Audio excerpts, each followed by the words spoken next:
Ito yung bouquet ni Angela. Yan. Gumawa ko ng balon. Yan. Ito yun. Balon twisting. Hindi nyo nakita kanina yung paglagay ko ng stick. So na, normal lang na stick yung nilagay ko. Naubos na. Yan. Normal na stick. Binabli ko. Lagyan ko lang siya ng tip. Mabilisan lang dahil busy ako. Itong mga wrapping na ito, mga ano lang to.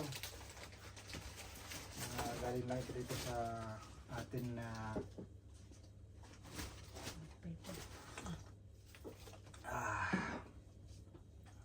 para naman matuwa si Angela dahil darating siya dito sa Qatar. So ayan, first time niyang mag-abroad.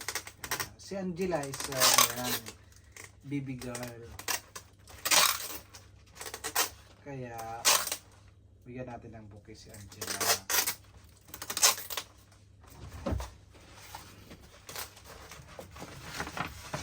Ito, hindi talaga ito pag-wrapping ng ano, ng bouquet. Para ito sa mga wall. Pinapadikit sa mga wall. Ang tawag dyan, man, yung wallpaper. Ha? Wallpaper, tama, wallpaper. So, dun sa gabi na, hindi na tayo makabili. So, gagawa natin ang paraan. Ganun talaga, pag isa kang resourceful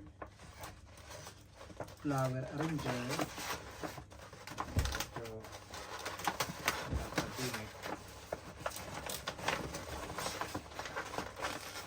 Masaya na po si Angela bukas.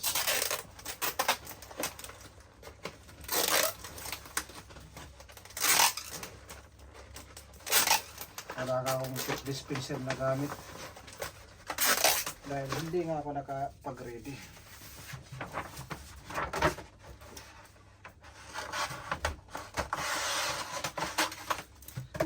Alam niyo ba kung anong oras na? Launa na ng umaga. Ganyan lang yan. Simple lang yan. Kahit anong puti, pwede. Basta ang importante, pagdating ng finished product, magandang kalalakasan.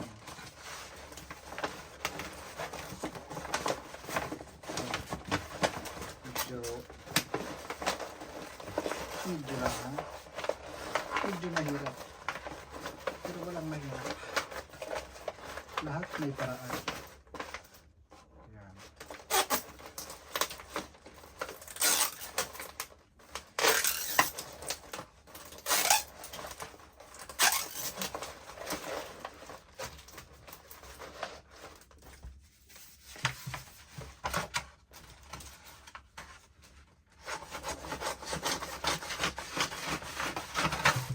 Partneran pa yung ating partneran pa yung ating tawag dito. Yung ating gunting, napakapurol. Eh, naku po. Ano si Batman. At napakatigas ng ating wrapping. Okay na yun.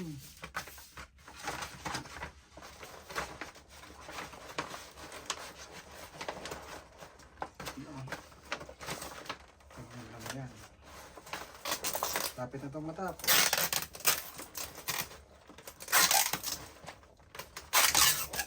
Gusto nyo gumawa ng bouquet para sa inyong mga pamangkin, para sa inyong mga mahal sa buhay, bili lang kayo ng ganyan. Nagtinti na lang ako. Huwag nang kumain kasi sabi na. Kaysa na naman na yung gawin natin is bulaklak para sa welcome home ba? Welcome bouquet. Para sa welcome bouquet, ang ating gagawin ay chocolate, mga candies na magiging masaya para sa bata. Diba? Kasi baby girl yung bibigyan nito, okay? ang pamangkin ng aking asawa na anak ni Ate Jennifer na kanya palaging pinagmamayabang na napakaganda ng kanyang Angela.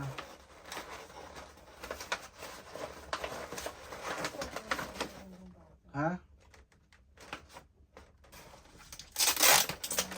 Palagi yung pinagmamayabang ng Ate Jennifer ang kanyang napakagandang pang Miss Universe daw.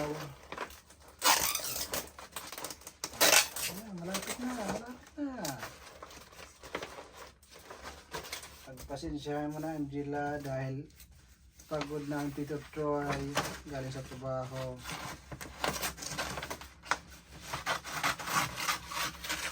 Oh, kahit anong gunting na yan. Na buo, ayos na yan. Yan. Yung mga baluktot eh. Lahat ng gusto niya. Yun ang magiging design. Yan, pag yung maluktot ka, yan ang design.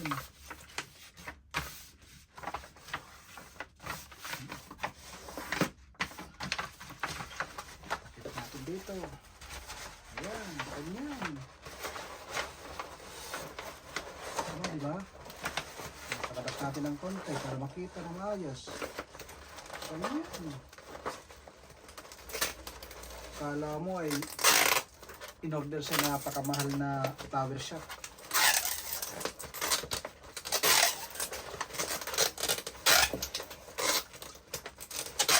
Hindi alam ng makakakita na ano lang to, yung parang ang tawag dyan, scrap. Yan na. Bahala na si Batman. Oops. Ipasa. Oops. Lahat. Kung saan siya lumiko, yun ang kanyang design. Kikita niyo yung finished product nito. Mapapaibig kayo dito mga kaibigan. Oops. May kiliti ako dyan. Huwag dyan.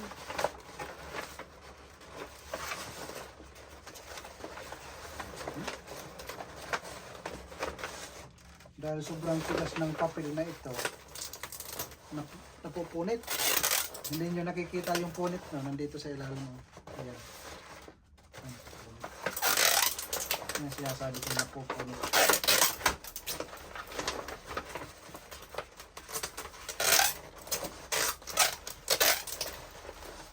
Ayan, malapit na.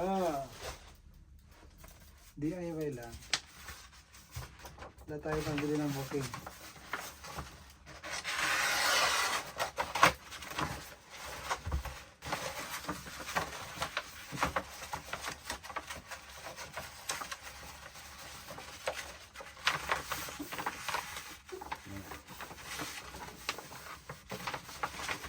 Nahihirapan ako sa kalisod. Mabalik to. Ayan. Ayan. Ayan.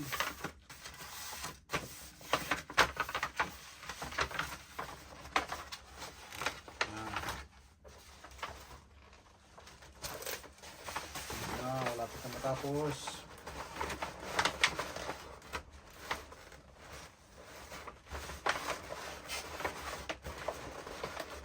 Tigas. Tigas UPN. Lumalaban. Oh, panalo na.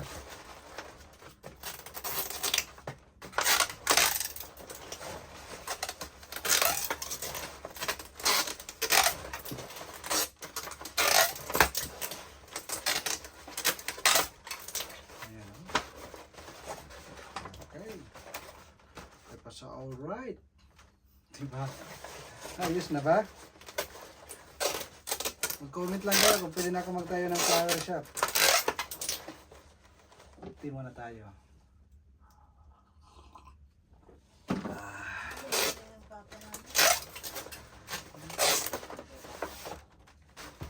Anong gagawin natin dito ng ribbon?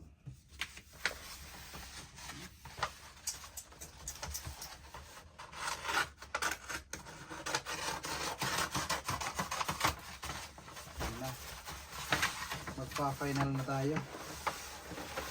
Ito yung lalim.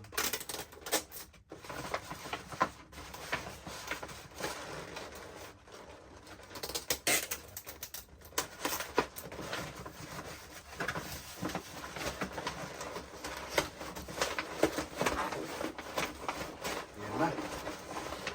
Nagpapunit-punit na. Pero maganda yung kakalabasan nito.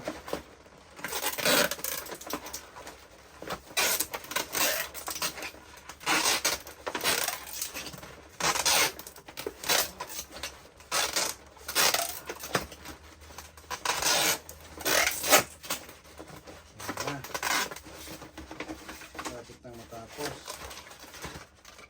Yung sinasabi ko na pupunit dahil matigas. Pero ngayon gagawa tayo ng paraan para hindi mapunit.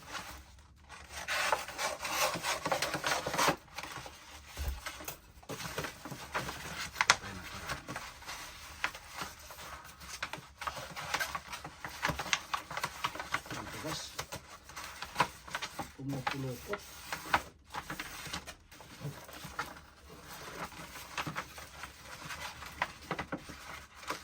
Hindi talaga ito design sa pag-wrapping ng mga ganito. Design ito para sa wallpaper kaya sobrang tigas.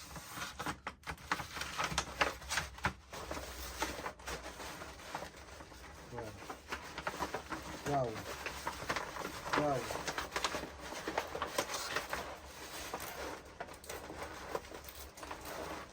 Wow, wow, wow, wow, wow.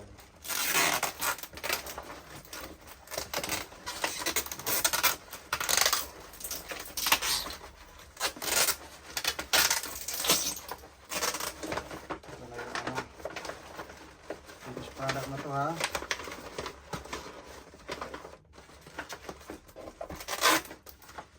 Ang problema ngayon, wala tayong ribbon. Yan ang problema. Kaya gagawa tayo ng paraan. Okay. Boom. Finish. Diba? Meron tayong bouquet. Mahaba ito. Putulan natin ng konti. Baka nabigatan si Angela. Sabi niya hindi ko to kaya. Right. Yan lang. Yan. Yes na, yes na. Mama, wala tayong ribbon. Only that one, Papa. Or there is the other one over there. Oh. Hirap na ito, walang ribbon. Ayun, may parang ano kulay green. Saan? Sa ilalim yan. Saan? Wala. Parang yan. Ah, ito mama, gagawa tayo ng scrap na ribbon. Okay. Dahil meron tayo dito nga curling. Kailangan pala natin yung isa nun, no? Ito. Scrap na rin to. Ewan ko, gusot na to. Anong nangyari dito? Oops.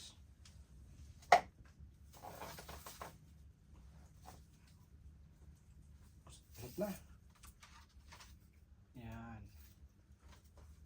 Ang tawag dito is curling ribbon. Okay?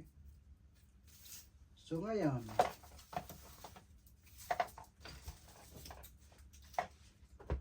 gagawa naman tayo ng ribbon. Yan. Kaya para gumanda yung ating lapi.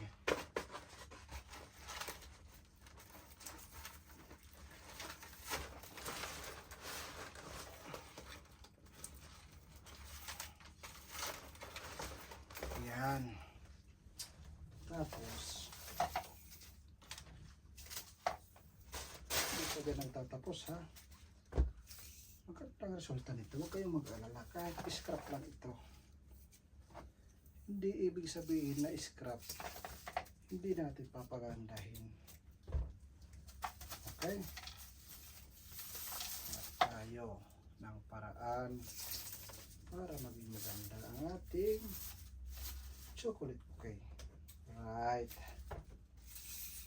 Kaya sa mga gustong pagpagawa ng chocolate bouquet, mag-PM na kayo sa akin.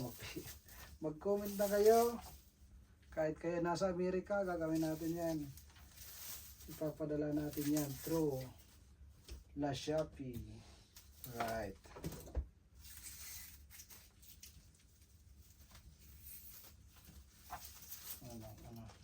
Last na. Antok na ako. Ayan. Kuha tayo ng bow. Okay. Oy. Ang hirap gawin nito mga kaibigan. Ba't laban lamang susuko? Labanan mo ang iyong problema. Ganyan. Ganyan lang kasimple ang ating bouquet. Bouquet de scrap. Pero maganda ang resulta nito. Huwag kayong mag-alala. Alam ko nag-aalala kayo. Ayan. Siyempre, kuha natin ang tamang sukat ng kanyang. Ayan. Napakaganda aray. Mahaba. Ayan. Diba? Mayroon na si Angelang beautiful bouquet. Wow! With balloons pa. Ang ganda naman. Meron siyang combination with balloon. Kasi yung ating balloon is blue na lang. Hindi ko nilagay ng blue. Bagalitan naman ni Angela. Ito na lang yung red at green. So ano, ayan na yung ating finished product ng ating pang welcome na chocolate bouquet with balloon para kay Angela. So dadalhin ito sa airport bukas with kasama yung si ate at saka si aking asawa. So ayan, ganun lang kasimple, nagkwentuhan lang tayo. Mayroon na tayong chocolate bouquet. Kahit anong wrapping na sa bahay nyo, kahit jardio, kahit anong papel ang pwedeng i-wrapping, basta meron kang art sa iyong isipan ay magagawa mo ang iyong bouquet na ninanais. So, yun lang for today's video. So, pa-subscribe. God bless.